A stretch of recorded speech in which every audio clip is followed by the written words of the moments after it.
Hi everyone, welcome to another episode of Books and Mortar with me, your host Razia, where we talk about the books that build us.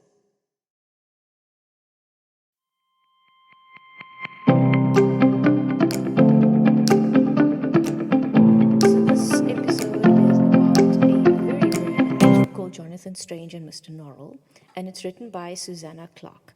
So this is a book that I started a few years ago, but I didn't finish it at the time. I really didn't get very far. I think I must have read like just the first chapter, if even. It was too slow for me, and I found it very difficult to read. But I decided to pick it up again recently because I've been constantly seeing a lot of good reviews on Instagram, and it's been on a few best fantasy books lists as well.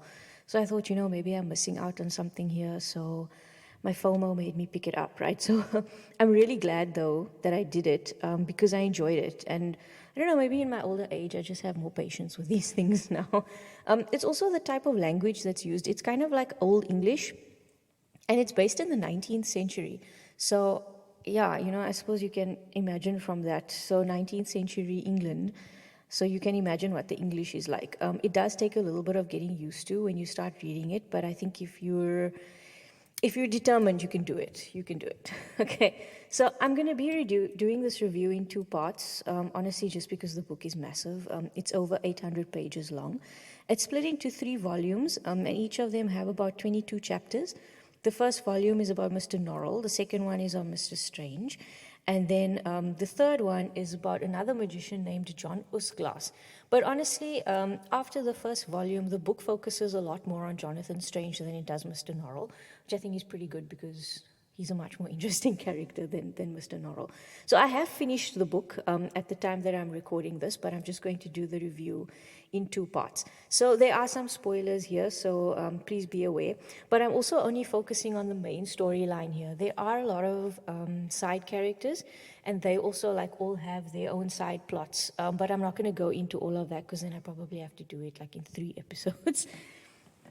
Okay, so let me read the synopsis to you, right? It goes like this.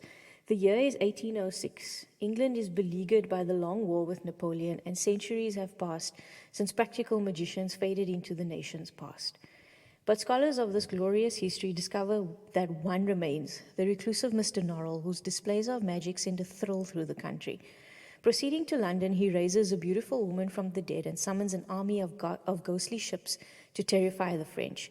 Yet the cautious, fussy Norrell is challenged by the emergence of another magician, the brilliant novice Jonathan Strange. Young, handsome, and daring, Strange is the very antithesis of Norrell. So begins a dangerous battle between these two great men, which overwhelms that between England and France. And their own obsessions and secret dabblings with the dark arts are going to cause more trouble than they can imagine. So that sounds pretty cool, doesn't it? When the book starts, England has a lot of magicians, right? But they're all theoretical magicians. They are not practical magicians. They don't believe that it is gentlemanly to actually do magic, but it's okay to study it. But a gentleman magician named Mr. Gilbert Norrell doesn't agree with this, and he's the only practical magician left in England at the time, and he has nothing but contempt for the theorists. So there are two of them in particular, Mr. Honeyfoot and Mr. Secundus, who travel to see Mr. Norrell, who lives in Yorkshire, because he's reported to own a library full of magic books, and they bring him to the attention of the Magic Society in England. So the theorists don't actually believe that Mr. Norrell can do magic, so they challenge him to a demonstration. And he tells them that in turn, if he performs the magic, then they must all agree to never study magic again and to stop calling themselves magicians. So all of them actually, except Mr. Secundus, sign this agreement, and Mr. Norrell performs his magic. So it's actually quite a spectacle, and it's even more impressive because he does it remotely. So he does it from Yorkshire, but it obviously has its impact in London, and I think that was actually more impressive. So this puts an end officially to all of England's magicians except one, Mr. Norrell.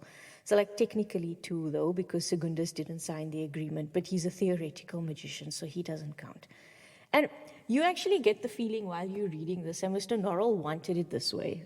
He doesn't want to share his knowledge. He wants to hoard all of the magical knowledge for himself, and he wants to be the country's sole magician.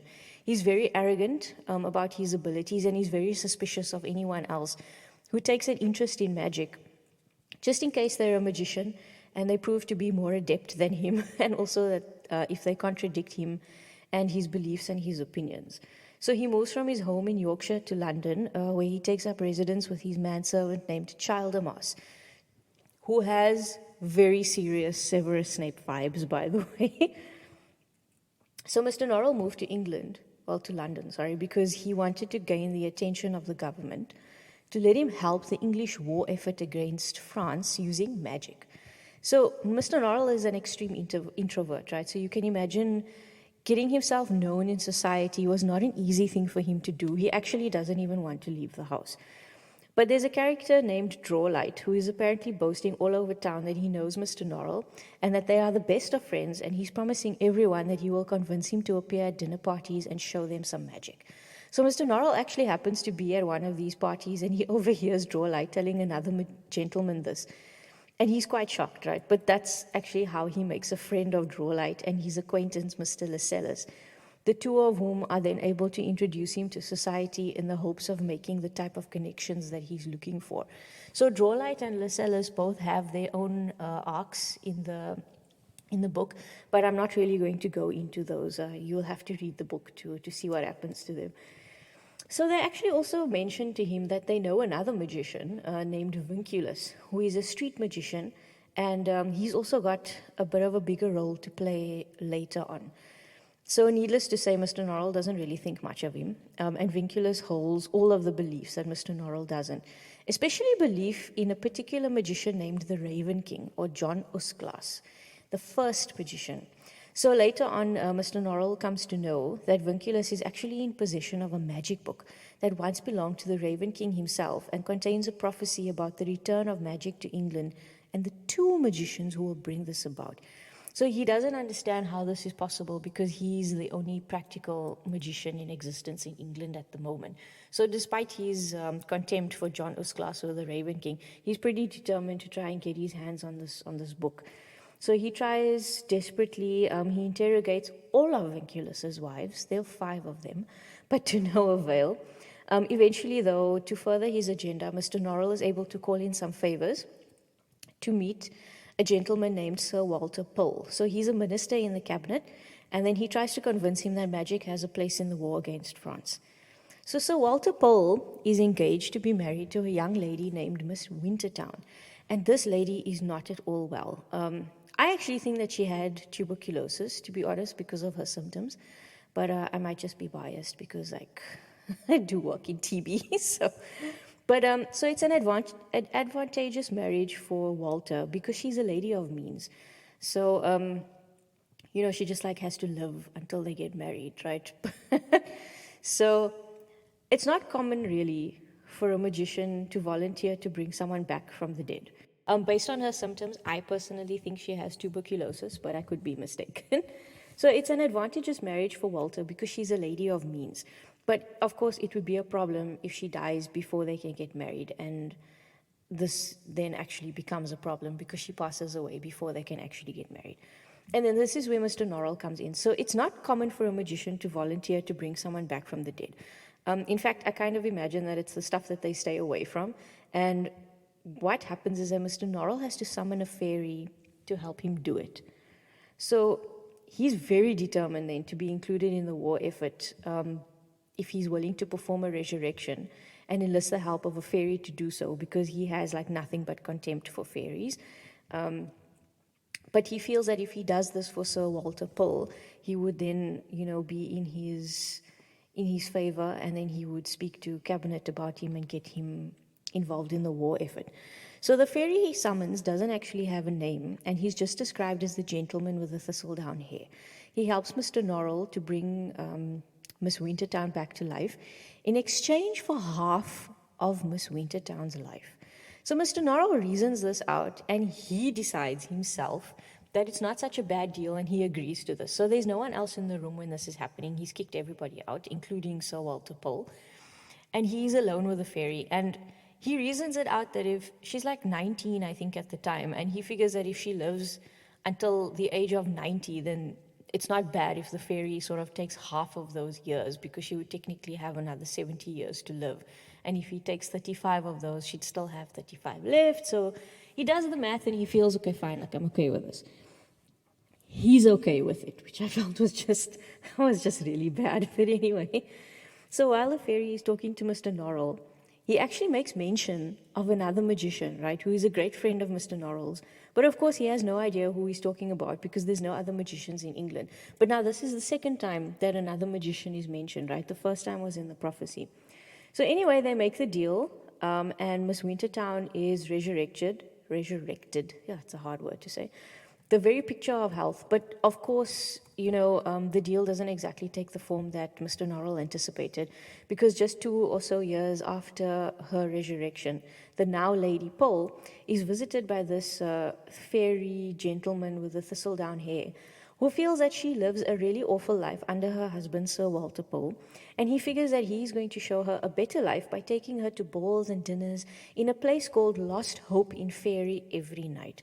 And this sends the poor lady into like this complete melancholy, saying she's always cold and she's tired and she absolutely despises balls and dancing.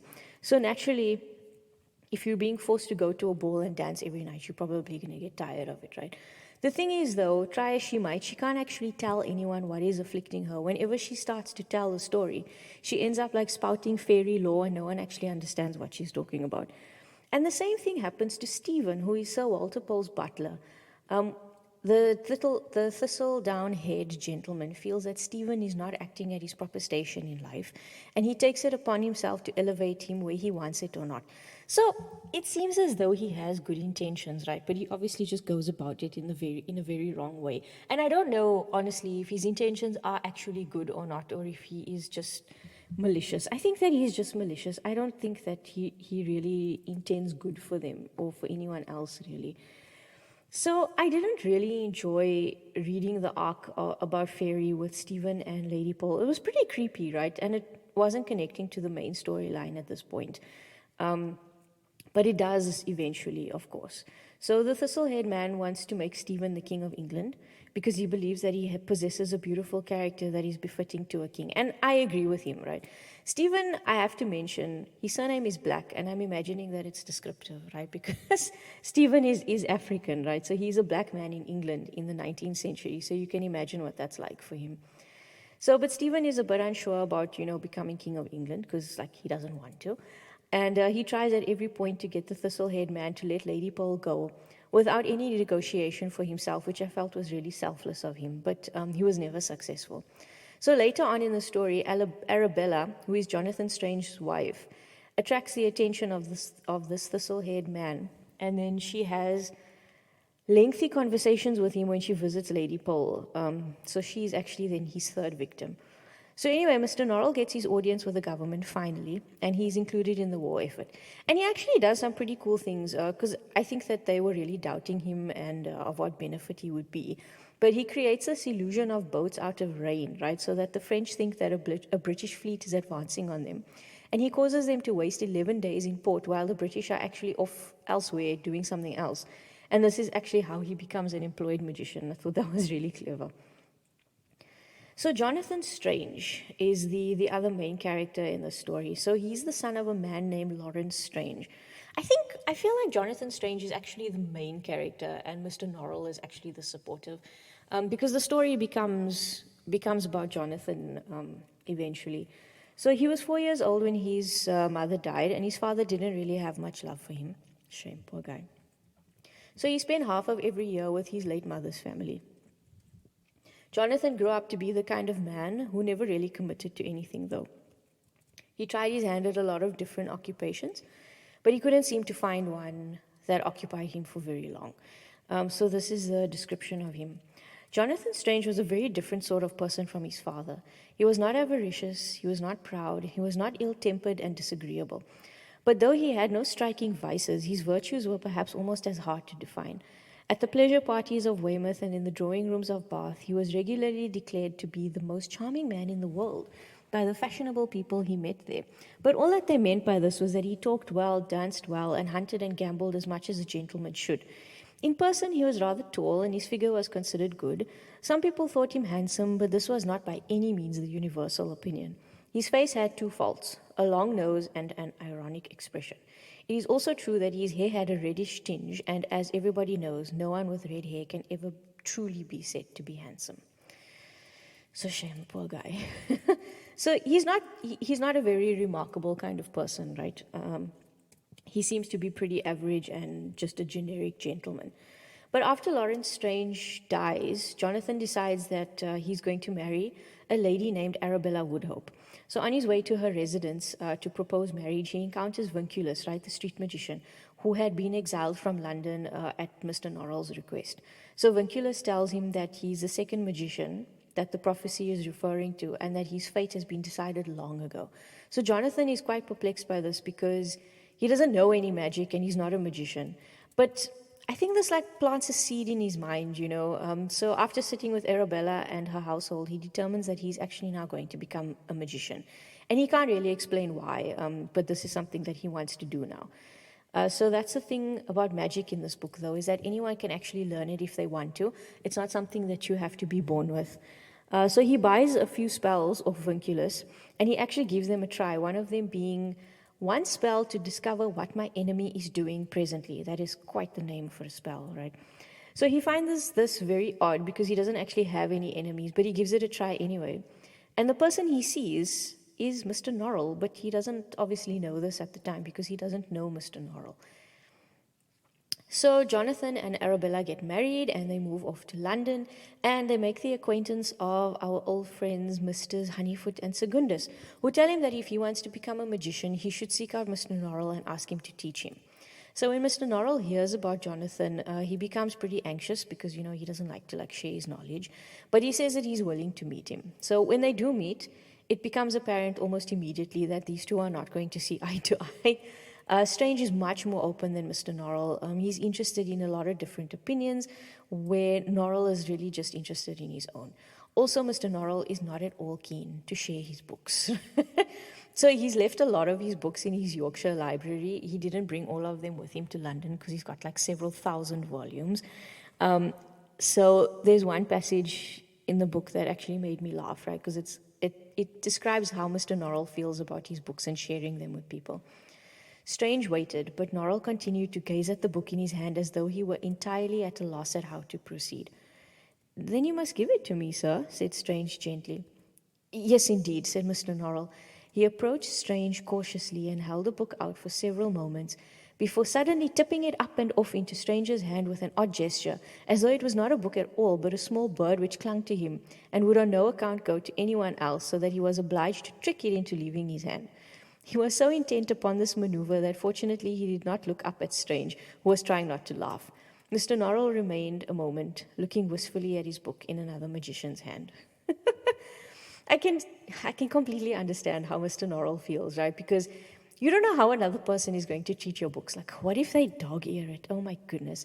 So they need to be like thoroughly vetted, right, before they can be allowed to touch your books. And even then, some of them may require supervision. So that's how Mr. Norrell felt. Like he didn't want anyone else to like touch his books or read his books. But it's also, I think, because he didn't want anyone else to gain the knowledge. So but Mr. Norrell eventually warms up to Jonathan, and he really starts to enjoy having someone to talk to about magic. Because remember, there are no other practical magicians, and he banned all of the theorists from continuing their studies. So he starts to like Jonathan, and he praises him endlessly to his friends. Strange realizes, though, that while Norrell has actually agreed to teach him, there are some things that he's willing to share and some things that he isn't. So he is a bit wary about their relationship. The problem, though, is that Norrell doesn't remember what he wants Jonathan to know and what he doesn't want him to know, so he tends to trip up sometimes. So Jonathan eventually decides to spend time with the British Army in Spain to help the war effort, because he feels like he needs to challenge himself in his magical ability. So he's been studying with Norrell for a while now, right? But he didn't feel like very welcome in the army, and they didn't really know what to do with him because they didn't really see how magic could be used in battle. But he spoke to some of them, and one person actually gave him really good advice, that if he wanted to know what he could do for them, he needed to understand what they needed. And in order to do that, he had to be on the ground amongst the soldiers and get to know them. And I thought this was really, really good advice, because often people try and manage situations from a distance and they don't actually understand what the needs of the people are. So he does exactly this, and he finds himself making friends with the soldiers and making himself useful to Duke Wellington. He realizes that he has to be super assertive with Duke Wellington and then prove his usefulness, because the Duke's not going to ask him to do something. He just has to show that his magic is useful to him. So while he's out with the army, Strange is really like coming into his own as a magician. He needs to think on his feet, and he needs to be inventive with his magic to adapt it to his situation. And this is really the beginning of a rift between himself and Mr. Norrell. Also, at this point, where Strange is with the army, there are a lot of names that come up of characters, and it can get a little bit overwhelming, but you don't really need to like commit the names of these characters to memory, because while they do make small appearances later on, they're not like integral to the main storyline. So it can become a little bit much, but don't worry about it. So one of the turning points here, or one of the defining moments in Strange and Norrell's relationship, I think, is when Strange publishes a review of a book, right, that was written by Lord Portishead, who is the editor of a newsletter called the Friends of English Magic, which is pretty much a periodical that is just filled with Norrell's opinions, right?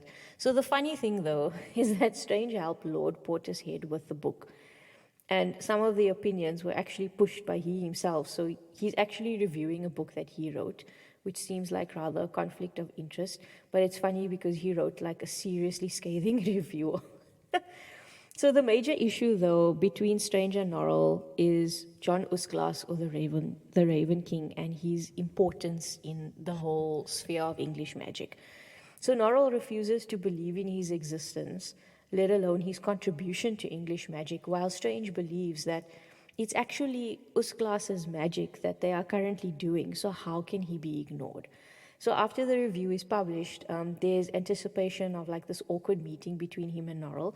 But Jonathan decides that the best attitude to adopt is one of dignified moral superiority, softened by a moderate amount of apology. And I really loved that. So this is actually how their meeting goes. "You think that I am angry," said Mr. Norrell, "but I am not. You think I do not know why you have done what you have done, but I do. You think you have put all your heart into that writing and that everyone in England now understands you. What do they understand? Nothing. I understood you before you wrote a word." He paused, and his face worked as if he were struggling to say something that lay very deep inside him. "What you wrote for me alone." Strange opened his mouth to protest at the surprising conclusion, but upon consideration he realized it was probably true. So remember, there are no other magicians in England. So if Strange and Norrell write about magic, they are essentially just writing for each other, because nobody is really going to understand what they're writing about, or the context of their writings, or the context of their opinions, and where all of these theories and ideas come from. So Mr. Norrell is actually not wrong in saying that.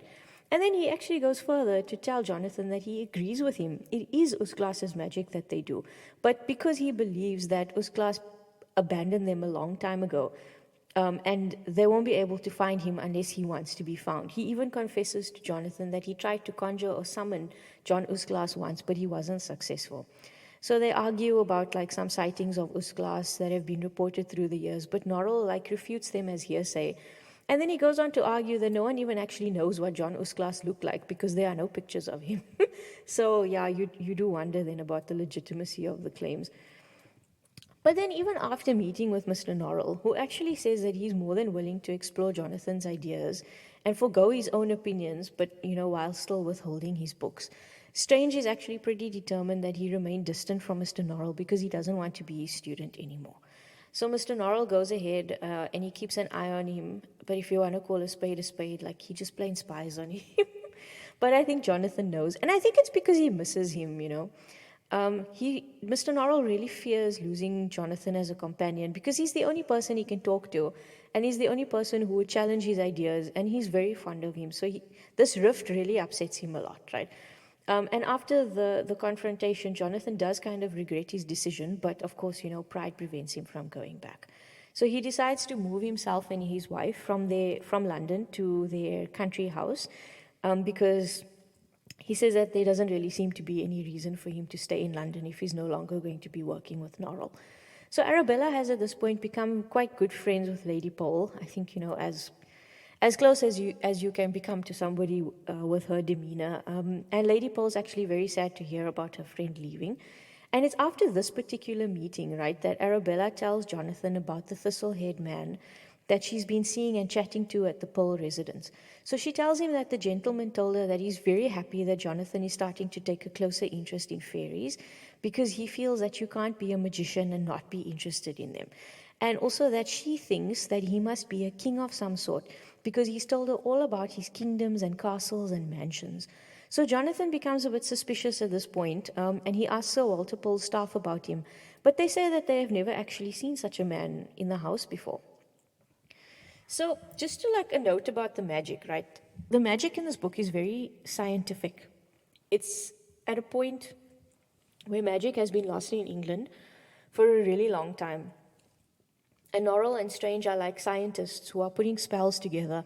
So they like add aspects from one school of thought and then they'll like remove another. So they'll, like take instruction from one magician and then instruction from another. They'll try and combine it. They'll add and subtract things to try and make the magic work for them at the time.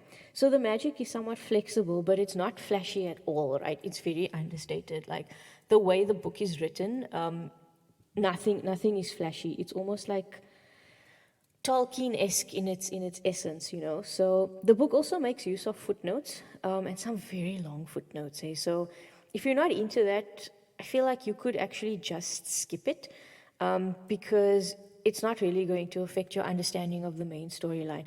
There are some amusing ones, but honestly, I don't really think that you would lose anything if you ignore them.